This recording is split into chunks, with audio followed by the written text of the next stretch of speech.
Maravilha, saudação em Cristo Jesus, sou o pastor Rodolfo Silva, vindo aqui rapidamente com você, trazendo aqui uma rápida reflexão sobre Saul e Davi. Isso mesmo, eu quero falar sobre ter ou ser. Enquanto um tinha, o outro era. É isso mesmo. Eu quero começar falando um pouquinho de Saul. Algumas características de Saul, coisas que Saul tinha, mas ele não era. Primeiro, o Saul, que nós conhecemos, infelizmente, ele foi escolhido por Deus. O povo quis um rei, lógico, mas Deus também abençoou Saul, porque a Bíblia diz que o Espírito Santo se apoderou dele. Saul começou bem, mas à medida que o tempo foi passando, Saul foi perdendo a sua conexão com Deus. Então, a gente vai ver algumas coisinhas aqui que Saul tinha, mas ele não era. Primeiro, Saul tinha a estatura de guerreiro, mas não tinha um coração obediente. É isso mesmo. Lá em 1 Samuel 10, 23, diz que do ombro para cima, ninguém era mais alto que Saul.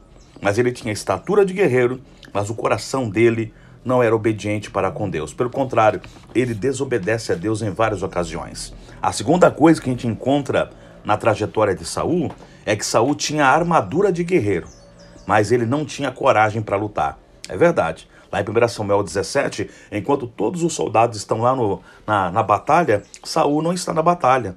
Está também sem a sua armadura. Por isso que quando Davi chega e diz que vai lutar contra o gigante, Saul quer emprestar a armadura dele para Davi. Se Saul quer emprestar a armadura, quer dizer que ele não estava usando. Então Saul tinha a armadura de guerreiro, mas não tinha coragem para lutar, infelizmente.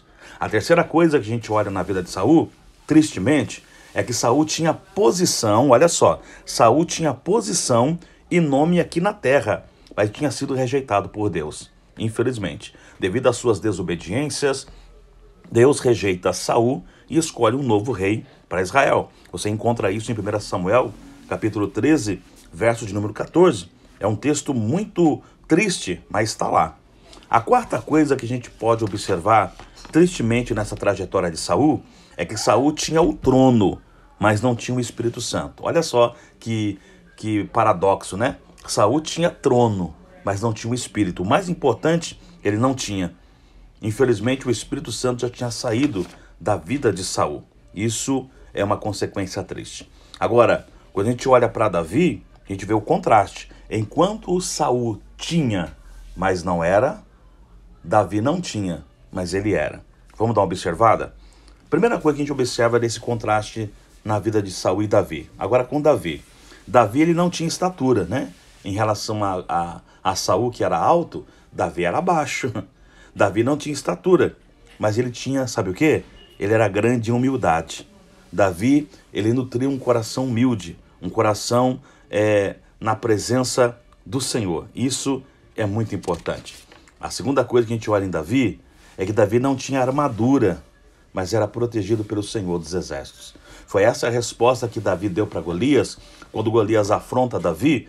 1 Samuel 17, no verso 45, a resposta de Davi para Golias foi essa: tu vens a mim com paus, com lanças, mas eu vou a ti no nome do Senhor dos Exércitos. Então, a garantia da vitória de Davi não era na armadura, mas era em Deus. A terceira coisa, que é o contraste na vida de Saul e Davi, é que Davi não tinha nome aqui na terra. Ele até era desprezado pela sua própria família, mas ele era amado no céu. Olha que interessante, né? Enquanto Saul tinha nome na terra como rei, mas foi desprezado pelo Senhor, Davi não tinha nome aqui na terra, mas era amado no céu. E a quarta e última coisa desse contraste é que Davi tinha o mais precioso. O Davi, ele tinha o Espírito Santo. Saul tinha o trono, mas não tinha o Espírito. Mas Davi tinha o Espírito Santo e nutria isso constantemente, até orando para que o Espírito Santo não saísse da vida dele. Então, que possamos aprender com esse contraste. Leia um pouco mais, e não só a biografia de Davi e de Saul, mas leia a biografia de homens e mulheres de Deus na Bíblia. E a proposta não é mostrar homens e mulheres perfeitos, mas mostrar que mesmo nas nossas imperfeições, Deus pode trabalhar em nossa vida e nos fazer instrumentos em suas mãos. Mas que esse contraste sirva de lição para nós, né? Que temos que observar que assim como Saul, infelizmente, não quis nutrir o que Deus tinha para a vida dele, mas em contrapartida temos um Davi que amava e que queria ardentemente a presença de Deus na vida dele. Deus abençoe você. Até uma próxima reflexão.